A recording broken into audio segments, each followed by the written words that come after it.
مسله وکنه د عید میلاد النبی دا د ربیع الاول میاشت ده. بل استاد تفوس کړو چې د میلاد مولود شریف دا کول څنګه دی او د دې فائدہ څه ده، ولې خلک دا کوي؟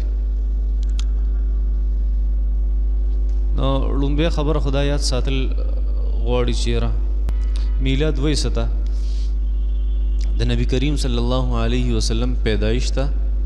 میلاد النبی وی صلی الله علیه وسلم. نبی کریم صلی الله علیه وسلم چې په کوم کال کې په کوم میاشت کې په کوم ورځ باندې پیدا شو کوم تاریخ باندې، نو دغه ته میلاد النبی وی. لومبه خبره خدان سره دا یاد ساتل پکار دی چې نبی کریم صلی الله علیه وسلم پیدائش او د نبی علیہ الصلوۃ والسلام وفات په دې دوانو تاریخونو کې چې په دغه ورځ باندې کم تاریخو نو په دې کې اختلاف دی. په میاشت کې اختلاف نشته، په ورځ کې داسې اختلاف نشته، او اختلاف په تاریخ کې دی چې په دغه ورځ تاریخ سو ډیټ ورځ کم وه، دغه ورځ تاریخ کم تاریخ، په دې کې اختلاف دی په دوانو کې، په پیدایش کې هم په وفات کې.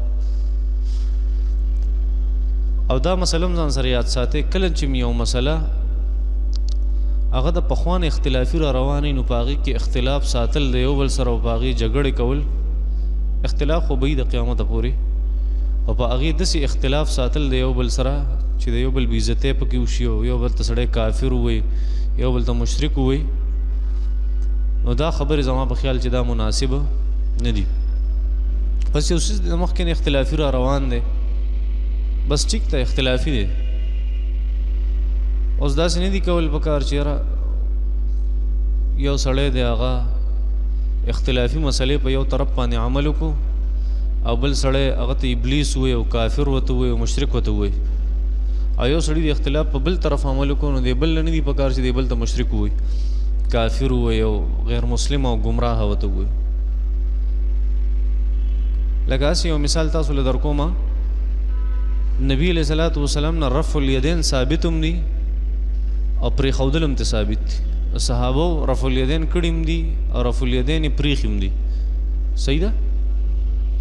اوس که یو سړی رفع الیدین کوي او بل ورته وایي چې دا غلطه کوي ته نه دا به ناروا کوي، د هغې وجه دا ده چې یو خو دا رفع الیدین دا د مستحبو او د نه مستحبو خبره ده، چې کومه طریقه مستحب ده، پرېښودل مستحب دي که کول مستحب دي، د ثواب مسله ده. یو مذهب دا وایي چې پرېښودل مستحب دي ثواب دی، بل وایي چې کول مستحب دي. اوس خامخا د هغې نه یو دوه پارټۍ او مسلکونه جوړ شو چې دا احناف دي او دا اهل حدیث دي، خپل منځ کې جدا بس یو جاخه هغه جوړه شو، یو وی زه په حق یم بل وی زه په حق یم. اوس دې کې د حق څه خبره ده او د باطل پکې څه خبره ده؟ اوس چې زه وایم چې دا رفع الیدین والا غلط کوي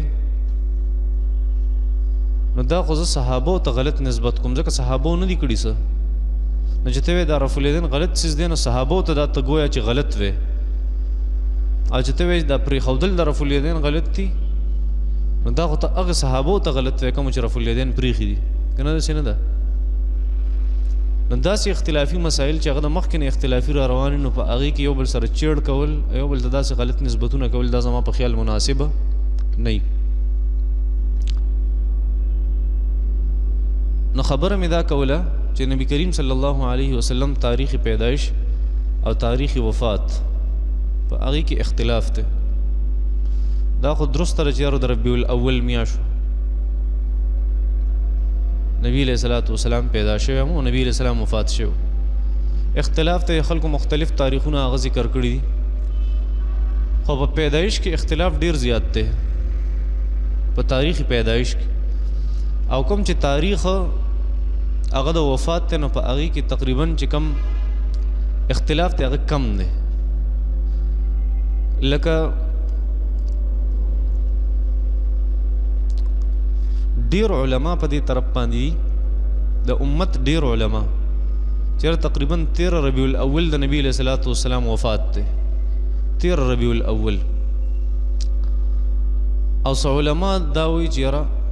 12 ربیع الاول د نبی علیه الصلاۃ والسلام وفات. خیر اختلافي مسله راغله علماو منځ کې، د یو تحقیق دی او د بل تحقیق دی. دین معلومیږي لکه امام طبری رحمت الله علیه، امام واقدی رحمت الله علیه، امام کلبی رحمت الله علیه، شیخ محمد بن یوسف الصالحی رحمت الله علیه، دې ټول علماء کرام لیکلي دي چې یاره د نبی کریم صلی الله علیه وسلم د وفات ورځ هغه 12 ربیع الاول وه. په 12 ربیع الاول نبی علیه الصلاۃ والسلام هغه وفات شوی. نو دا تاریخي اختلافات راغله او د دې نه وروسته بیا ډېر غټ اختلافات جوړ شو. نو دا خو هغه تاریخي مسله وه. خو یو بله مسله هغه دا چې یاره میلاد کول څنګه دي، دا یو ضروري مسله وه. ضروري مسله دا چې اوس دا یو ضروري مسله جوړه شوې ده چې حل شي. څه دومره ضروري نه وه، خو د دې حل هغه ضروري شوی دی چې د اختلاف دومره اور کړی دی د معاشرې چې یو دوه مسلکونه هغې یو بل باندې کفر او د شرک فتوې لګوي چې یو وایي چا په 12 ربیع الاول پروګرام وکړو دا د نبي علیه السلام د وفات ورځ ده او په دې خوشحالي نه ده پکار، وایي دا ابلیس دی. او بل طرف ته هغه خلک چې هغه میلاد کوي، مولود شریف کوي، هغه وایي 12 ربیع الاول نبی علیه السلام پیدا شوی دی، مونږ خوشحالیږو. چې څوک نه خوشحالیږي هغه ته ابلیس او شیطان وایي. دواړو طرف ته یو بل ته څه وي، ابلیسي وي، شیطاني وي. حالانکه دا خبره خو دونه ضروري نه وه. نبی علیه الصلاۃ والسلام پیدا شو په دې تاریخ، په دې پروګرام کول پکار دي، په دې نه دي پکار. چا پروګرام وکړو، چا پروګرام ونه کړو. اوس په دې کې انسان دومره حد ته بل ورسوي چې یو بل ته ابلیس وایي. زما په خیال چې دا نامناسبه ده، داسې نه دي کول پکار. او تاسو ته ما وایي چې تاریخ هغه اختلافي دی. تاریخ ته وایي زما په خیال چې دا دواړه مسلکونه دا یو بل ته لاندې وتي دي. یو وایي په 12 ربیع الاول به کوم او بل وایي په 12 ربیع الاول خو نبی علیه السلام وفات شوی دی. یو وایي ته نبی علیه الصلاۃ والسلام په وفات خوشحالي کې ته ابلیس، یا بل وایي ته نبی علیه السلام د پیدایش په ورځ خفه کېږي ته ابلیس. نو یو لویه جاخته جوړه شو. حالانکه مسله دا ده چې د ډېرې مودې راسي زما علم ته چې کوم دلایل راله، ما د دواړو مسلکونو کتابونه وکته. یو چې مولود شریف کول بدعت ته او ناروا دي، اول وایي چې دا کول پکار دی او دا ضروري دی، چې څوک یې نه کوي هغه ابلیس دی. نو مختلف دلایل راله، خو زما په خیال چې یاره د یو طرف دلایل هم هغه داسې نه دي چې هغه قابل عمل وي. انتهایی لاندې درجې والا دلایل، انتهایی کمزوري دلایل، او د ځان نه یو څیز ثابتول او د ځان نه یا په یو څیز باندې رد کول، نو دام زما په خیال چې داسې مناسبه نه دي. دواړه ډلې ته بیانوم او دي دلایل ته وایم، ډېر ښکلي دلایل دي. او زه کله نه کله دې دلایلو ته ګورم ماله خندا راځي په دې پسې. ځینې سړی دلیل وایي دا ماته پته نه لګي چې دا زه څه وایم. نه که حکم انکار کوي د هغې دلایل هم ډېر زیات کمزوري دي. او چې حکم هغه وایي چې مولود شریف په خامخا کې نه، د هغې دلایل خو بلکل صفر دي. نو کم خلک چې ړومبې هغه خلک ذکر کوو کوم چې وایي مولود شریف کول دا ضروري دي، د هغې ډله ذکر کوو. هلکه ځان سره یو خبره یاد ساتئ، نه زه په هغې ډله کې یم چې په هغې مولود شریف کوي، نه زه د هغې خلکو طرفدار یم چې هغه د مولود شریف انکار کوي. خو زه صرف یو څیز پیش کومه، که د چا اړه وغوښته ویې منې، که چا اړه ونه غوښته چې د سره ونه منې، ضروري خو نه ده. زما هم یو سوچ دی، د هر چا خپل یو سوچ وي، بس زما هم پکې یو سوچ دی. هغه مسلک والا چې هغې کوم وایي چې میلاد ضروري شیز دی، نه هغې یو علمي انداز کې یو دلیل پیش کوي. هغه انداز د هغې دا دی، زه به تاسو ته وایم دا مخه چې دلیل ولې کمزوری دی. یو وجه وي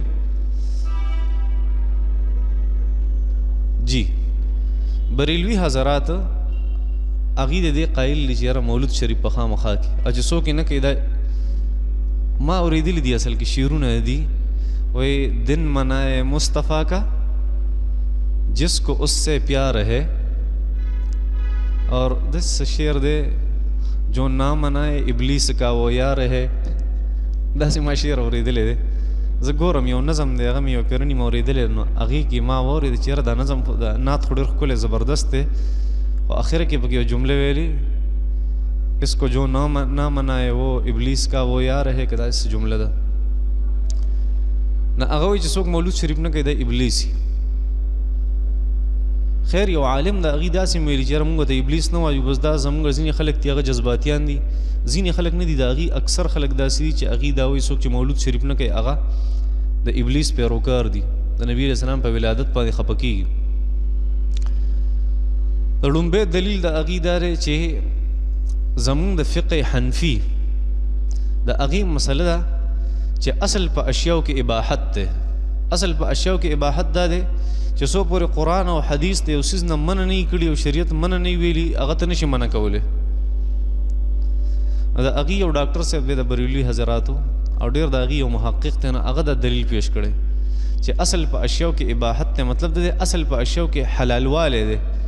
چې قرآن او حدیث یو څیز ته حرام نه ویلی او ناروا یې ورته نه ویلی نو ته هغې ته ناروا نشي ویلی نو مولود شریف هغې نه په شریعت کې څه منع نشته دا کول پکار دي دا یو دلیل دی اصل کې هغه ډاکټر صاحب هغه په دې نه دی پوهه چې یاره دا قاعدې دوه قاعدې دي دوه قسمه قاعدې دي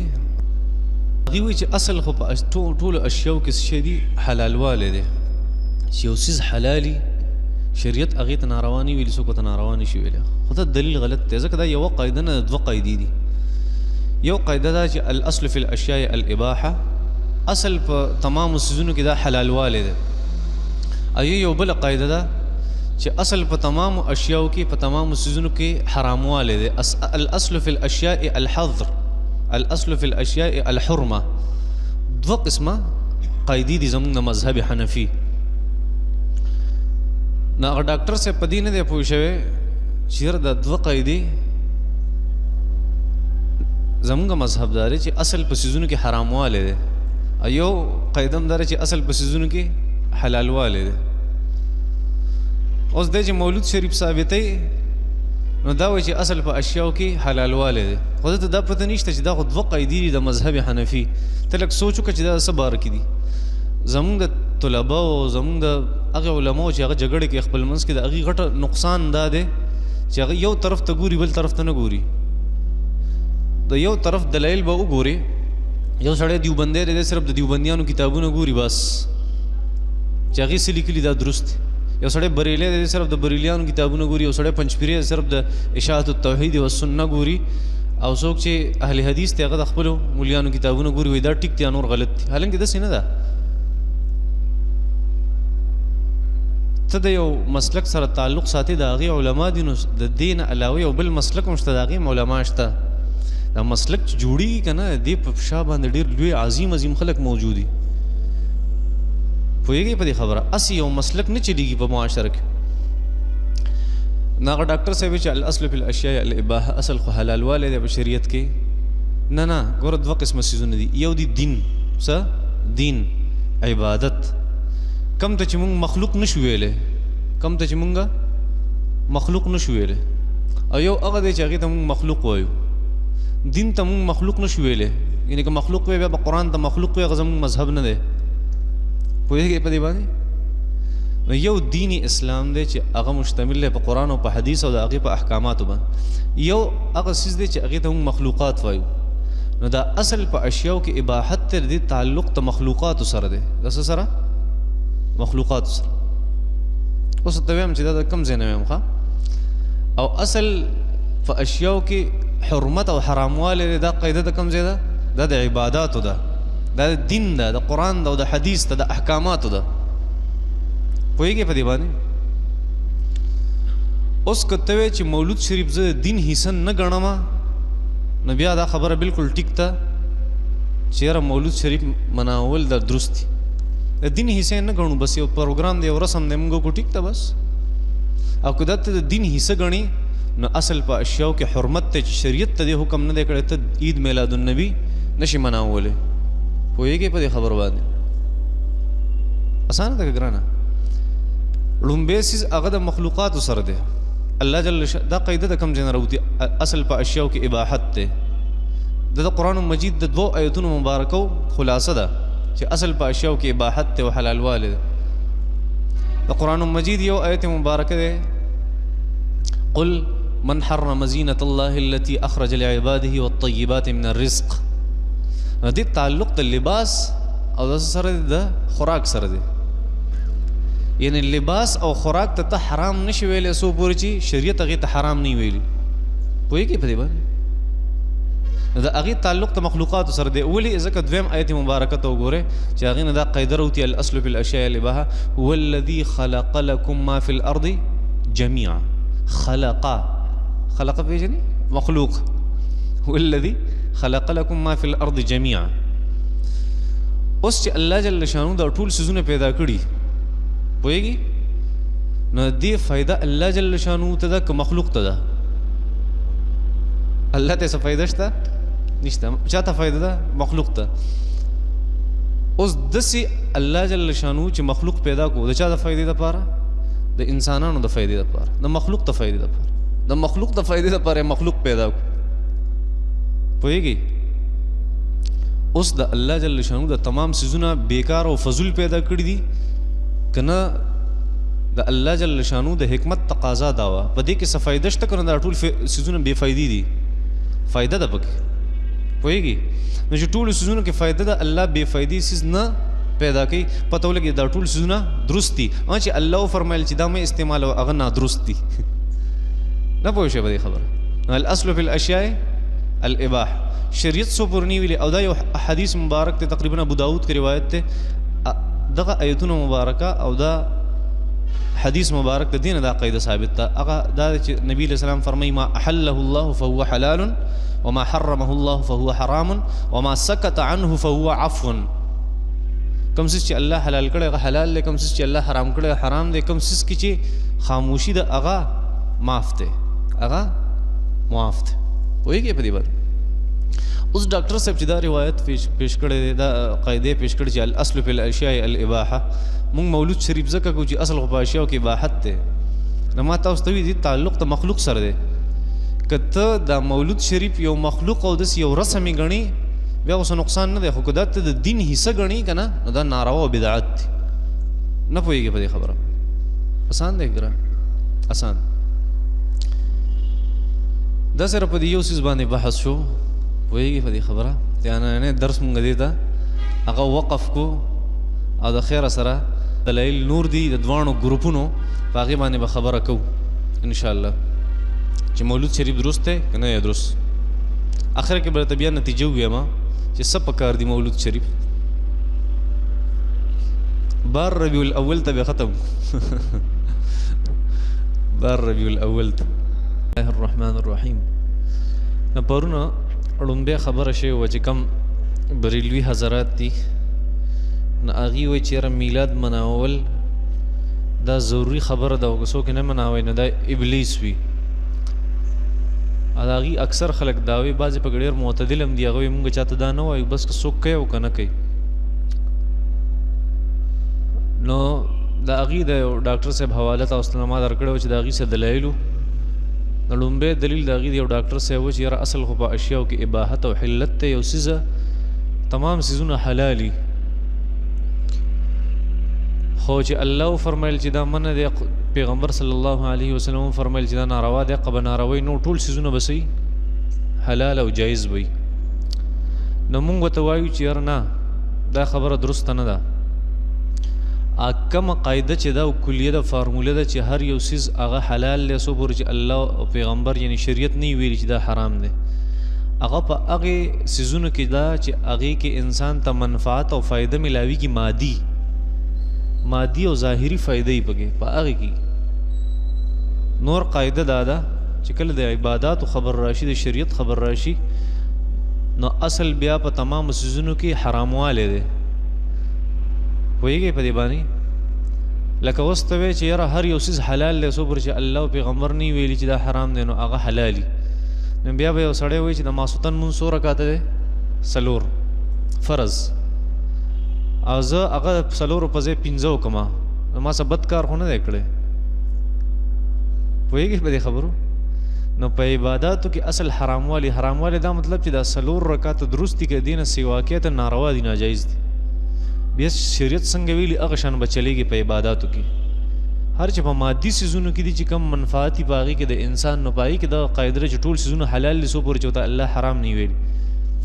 او په عباداتو کې او په شریعت کې هر یو سیز حرام څو پورې چې ورته الله حلال او جایز نه ویلي او طریقه شریعت هغه نه ښودلي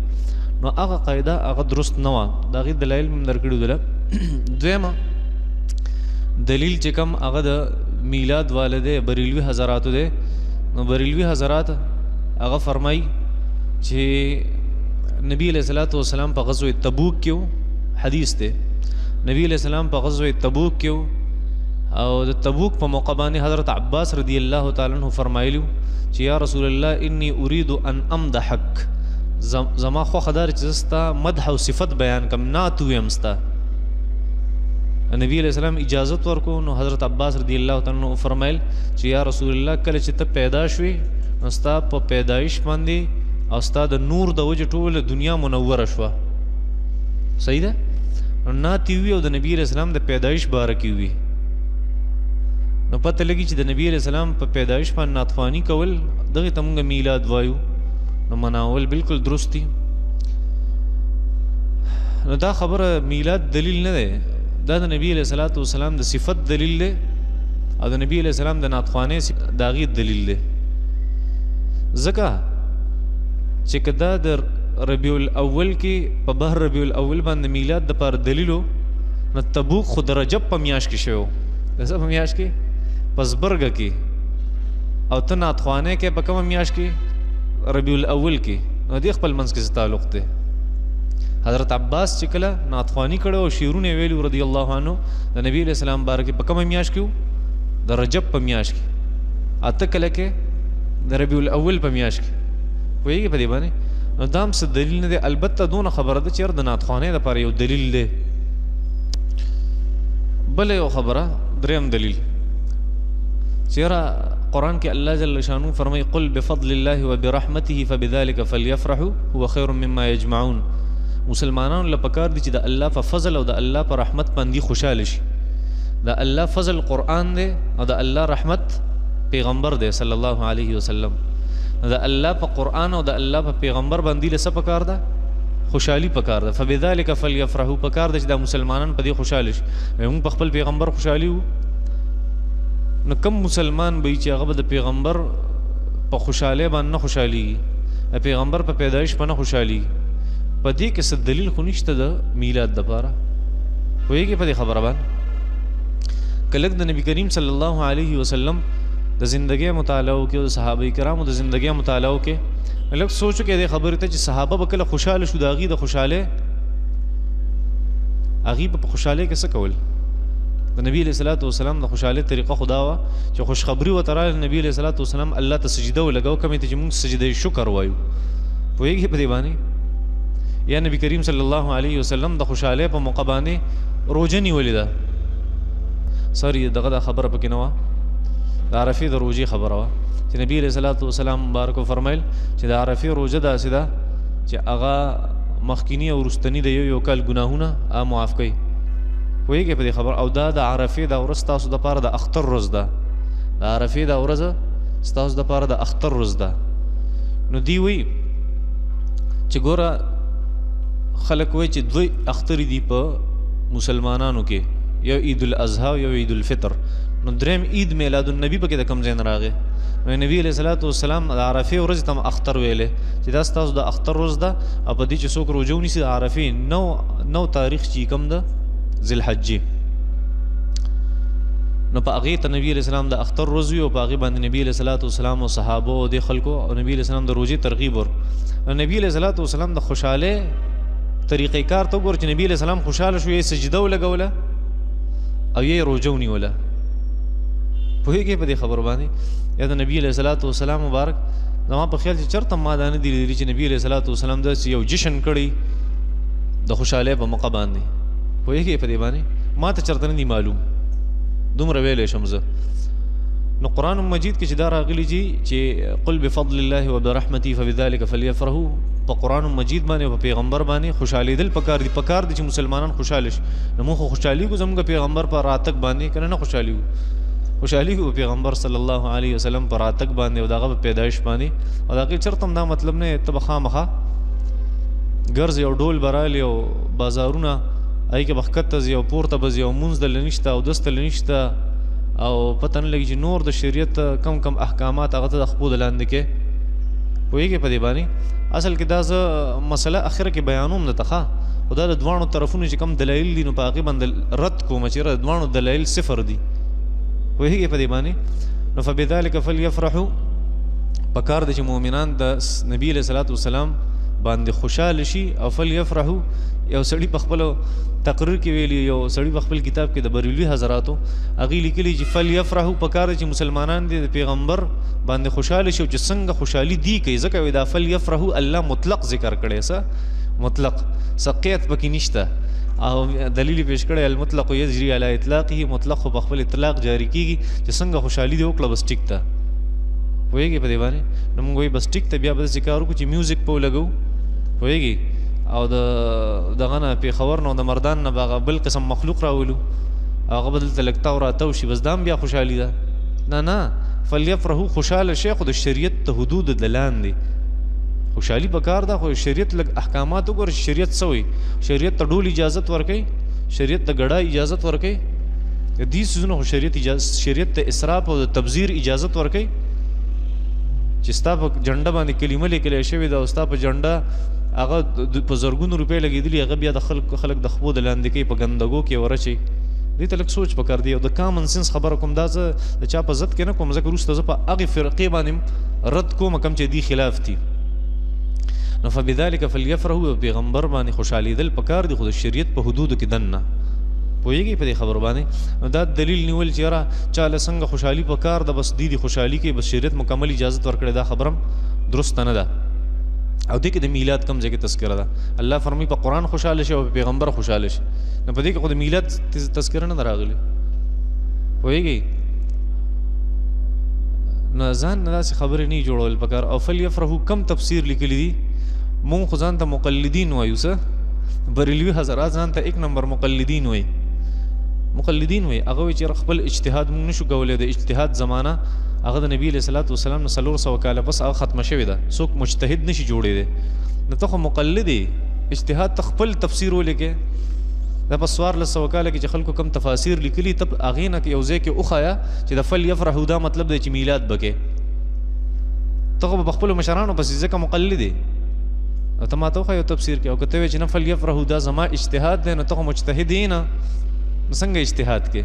که نه پوهېږئ زما په دې خبرو؟ اجتهاد دا مطلب خپل کوشش او خپل تفسیرو کې ته یو څیز. پوهېږئ په دې؟ دا خبره هم څه درسته نه ده. بل یو عجیبه شان دلیل، هغه دلیل ده چې یو ډاکټر صاحب د دې دی، هغه د بریلوي حضراتو هغه وایي چې یاره نبي کریم صلی الله علیه وسلم د ده د پیدایش نه دی او په دې د خوشحالي کول دا خو عین توحید دی. څه دی؟ د الله وحدانیت دی. څنګه؟ الله جل شانه قرآن مجید کې فرمایي چې قل هو الله احد الله الصمد لم یلد ولم یولد. لم یلد ولم یولد دا مطلب دی چې د الله جل شانه میلاد نشته، پیدایشي نشته، او نه د الله جل شانه نسوک پیدا دي. مطلب دا دی د الله سره داسې په رشته کې هم څوک نشته چې د هغه د میلاد وکړی شي. پوهېږي؟ او کله چې نبی علیه الصلاة والسلام خبر رال نه الله قسم خوري لا اقسم بهذا البلد وانت حل بهذا البلد ووالد وما ولد. قسم می دی په دې ښار مکه مکرمه باندې، وانت حل بهذا البلد، ته حلال په دې کلي کې، ووالد وما ولد، او قسم می دی په پلار باندې او دغه په بچی باندې، یعنی ابراهیم علیه السلام یادې او نبی علیه السلام یادې. یا د آدم علیه السلام نه څونه پیغمبران او د نبی علیه السلام پورې والدین راغلي او د بچي راغلي دي، دغه سلسله وایي د نبی علیه السلام د ولادت باندې قسم خوړلی الله. په ولادت پته لګي چې یاره میلاد کول پکار دي. په دې کې د میلاد خبره کوم ځای کې ده؟ د میلاد خبره نشته. الله جل شانو فرمایي ووالدین، او د نبی علیه السلام په هغې آبا او اجدادو باندې چې کوم پیغمبران دي په هغې باندې قسمي، وما ولد او دین چې څه پیدا شوي یعنې نبی علیه السلام یا پیغمبران ته پیدا شوي په هغې باندې قسمي. په دې کې د میلاد تذکره کوم ځای کې ده؟ او یا کم مفسر اوسه پورې چېرته دا معنی کړې ده په 1400 کاله کې؟ او که ته وایې چې نه زه دا معنی کومه، نو ته خو مجتهد نه یې، ته خو ځان ته مقلد وې، ته به نور تقلید کې که نه ده داسې خپله به نه جوړې او په بل کې راته وښایه په 1400 کاله کې یو ځای کې راته وښایه. نو دا دلیل ماسې فضول دلیل دی، بیکار دلیل دی، ځان نه خبرې او ځان نه جوړول. یو بله خبره هغه ده چې ورګه دا خبره کوي چې یاره نعت هم ثابت دی، د نبي علیه السلام صفت هم ثابت دی، دا هر څه ټیک دي، خو دا په جلسې او په جلسونو په شکل کې ښکته بره تلل دا درست نه دي. که دا درست نه وي چېرته بیا دا ته چې په ډولۍ پسې ځې راځې، په ډولۍ پسې ځې او راځې، نو دا په کوم ځای کې راغلي؟ دا په شریعت کې شته؟ لومبۍ خبره خو دا ده چې ډولۍ وړل او راوړل دا مونږ شریعت نه ګڼو، دا مونږ عبادت نه ګڼو. پوهېږې په دې خبره باندې؟ نکاح خو عبادت ګڼو، او ډولۍ پسې تلل راتلل او موټرې کول او موټرې سجاول، دې ته مونږ چېرته ویلي چې دا یو د دین کار دی؟ دې ته مونږ ویلي چې دا یو د ثواب کار دی چې موټر دې سجاو کو بیا مونږ لاړو؟ ته خو یې دین ګڼې، دین یې مه ګڼه، بیا ستا رسیز هم درست دی، دا خو مونږ هم وایو. پوهېږې په دې خبره؟ نو دا خبره کول چې یاره دا بارات او دا ډولۍ دا هم نشته بیا په شریعت کې، نو دا خو فضول خبره ده. فضول خبره دا ده چې هغه مونږ دین نه ګڼو، او دغه ته دین او عبادت ګڼې. عبادت مونږ هغه څه ته وایو چې شریعت مونږ ته څه ویلي. بس د شریعت نه بهر چې کوم عبادت کېږي، سیوایي کوم عبادت کېږي چې شریعت په هغې باندې نه وي وارده، یا شریعت وارد او ته په هغې څیز کې زیاتی کې، دغې څیز ته خو مونږ بیا بدعت وایو. صحیح ده؟ او بله دا خبره ته ډولۍ نه وه، نو دا خبره دې بلکل غلطه ده، ځکه ته د تاریخ نه ناواقفه یې. ته ماته دا خبره وکړه چې نبي علیه السلام د حضرت عایشې ډولۍ راوړه، تا ته هغه واقعه پته ده؟ مدینې منورې تمامې زنانه تللی نه وې په حضرت عایشې پسې رضی الله عنها. نبي علیه السلام هلته تللی نه و، او چې حضرت عایشه رضی الله تعالی عنها فرمایي چې ما هغې وخت کې ما بار لوبې کولې او زه خپلې مور را دننه کړم، او بیا زه صفا را صفا کړم، کپړې راته بدلې کړې، او بیا ما هم پی وسکل، او د هغې نه نبي کریم صلی الله علیه وسلم هم پی وسکل. نبي علیه السلام زمونږ کره راغلی و، هغه وخت کې وایي زه داسې وشرمېدم شان چې دا نکاح هم څه شی دی، دا هم یو څیز دی. نو دا څوک د مدینې منورې زنانه نه وې تللی هلته؟ اوس هغه جدا خبره ده، که څوک یو موټر خلک بوځي او که څوک 10 موټره خلک بوځي، که لږ خلک ځي که ډېر خلک ځي.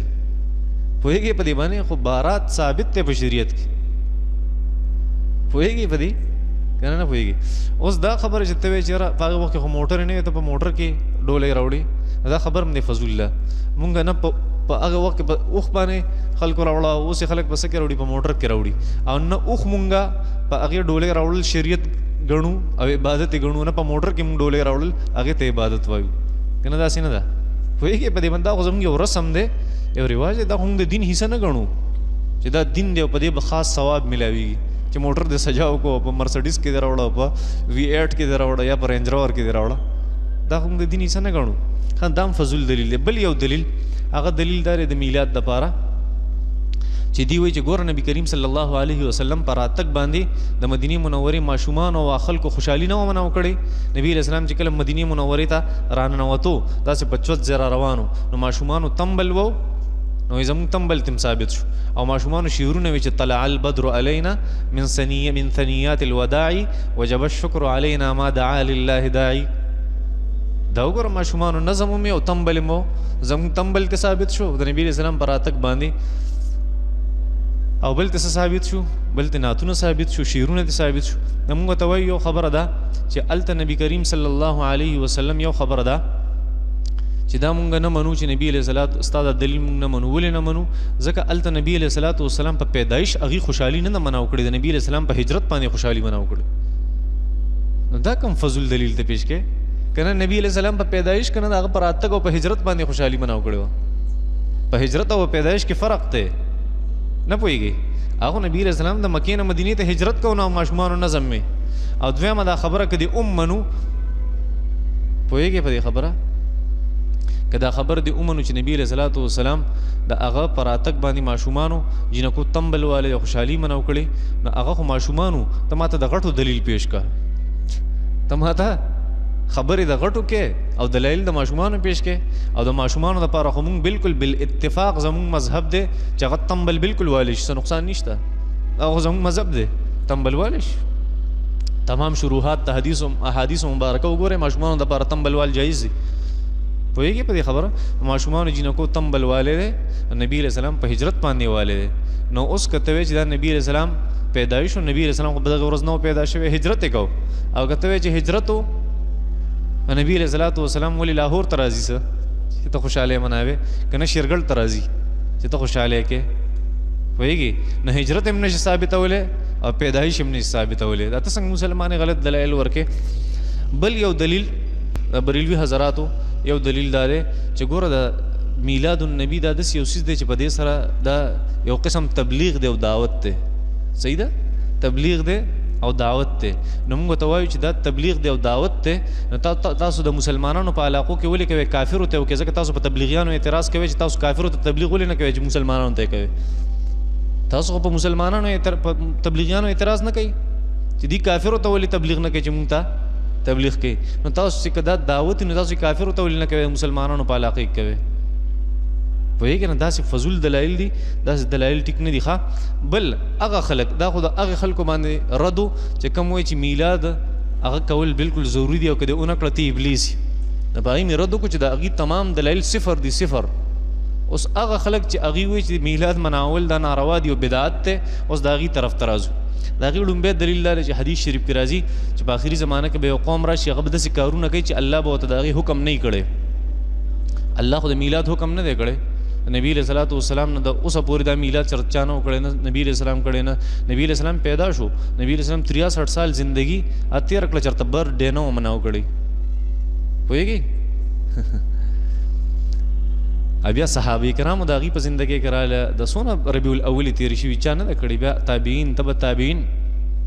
حدیث شریف کې راځي چې ویفعلون ما لا یؤمرون داسې اخره زمانه کې به خلک راشي شریعت په ورته حکم نه کړی هغې به داسې نه وایي دا میلاد چې تاسو کوئ د دې حکم خو نه قرآن کړی نه حدیث کړی نه پیغمبر نه صحابو نو دا بدعت دی دا ناروا دي نو دا خبره د هغې درسته نه ده د هغې خبره دا ځکه درسته نه ده چې په احادیثو مبارکو کې کوم راځي چې ویفعلون ما لا یؤمرون چې دوی به داسې کارونه کوي چې د هغې حکم دي ته نه شوی هغه کارونه یادوي چې هغه خلاف شرعي صحیح خلاف شرع د شریعت خلاف پوهېږي په دې خبرو باندې نور که یو سړی هغه د نبی علیہ السلام صفتو کې داسې ناروا نه دي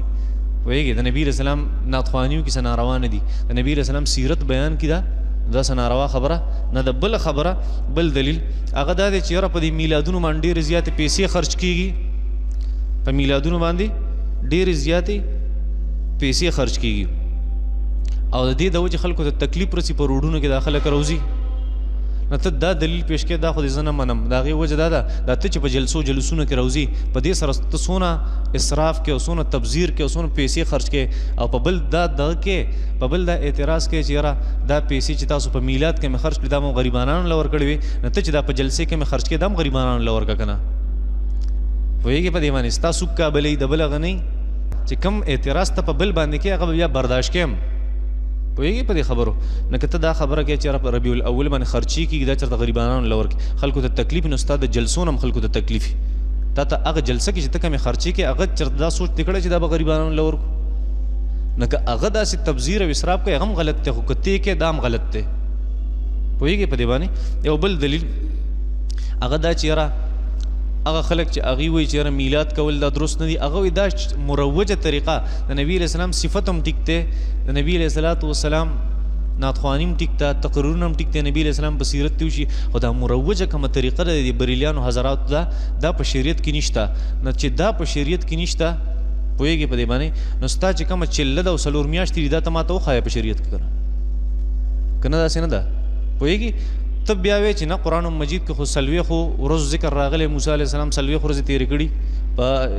قرآن مجید کې تذکره د ماشوم د پیدایش راغلی د هغې نه مونږ 9 میاشتې او 1 کال او پلان کې دا ثابتوو دا ثابتوو نه چې ته څنګه ثابتې بریلیان هم ثابتوي هغې دلایل مې ته وي د قرآن نه ووالد وما ولد د هغې دلیلو نو چې هغه خپل اجتهاد کې نو هغه ټیکي او چې هغه خپل اجتهاد کې هغه ناروی چې ته خپل ریسرچ او تحقیق کې هغه ټیکي او چې هغې کې هغه ناروی نو ستا دا خبره بالکل غلطه ده چې یاره ته دا خبره وکړې چې دا مروجه طریقه د بریلیانو دا درسته نه ده ځکه بیا به په تا مې اعتراض کوي ته راته دا خپله وښایه په قرآن او په حدیث کې پوهېږې په دې باندې اخر ترازو بس یو فیصله کن خبره کوو صحیح ده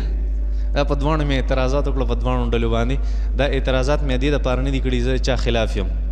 صحیح ده دا اوس ته ما ویلي زما چېرته د یو مسلک سره تعلق نشته زما د یو سیاسي پارټۍ سره تعلق نشته نه د چا طرفداري کومه چې سره راته قرآن او حدیث کې او په خپل شریعت کې حق ښکاره شي بس حق زما مذهب او حق زما مسلک دی دا په دواړو فرقو باندې رد اوس راځو یو خبرې له اخري چې زما کومه خبره خوښه ده که څوک مني و دې مني چې نه مني دیوال ته راولې زما پروا نشته زما طریقې کار دا دی زه میلاد کول بالکل درست دي شرعن جایز دي شرعن جایز دي خو په شرط دی چې دغه تاریخ صرف باعث ته ثواب ونه ګرځي چې په دغه تاریخ کې په ربیع الاول په دغه تاریخ باندې په میلاد کې ثواب دی او نور پکې ثواب نشته که داسې دی وي دې ته بیا بدعت وایي شریعت کې پوهېږي یو دا چې دغه ورځ صرف د ثواب دپاره ګرځول او مقررول دا د شریعت خلاف دی میلاد کول درست دي په شرط دی چې صرف دغه ورځ هغه ضروري ونه ګڼي او دویم دا چې په میلاد کې خلاف شریعت یو کار ونه شي بس په خلاف شریعت کې اوس ډېرې خبرې رالي د غټو خلکو دپاره ډول بجاول میوزک چلول چاته تکلیف رسول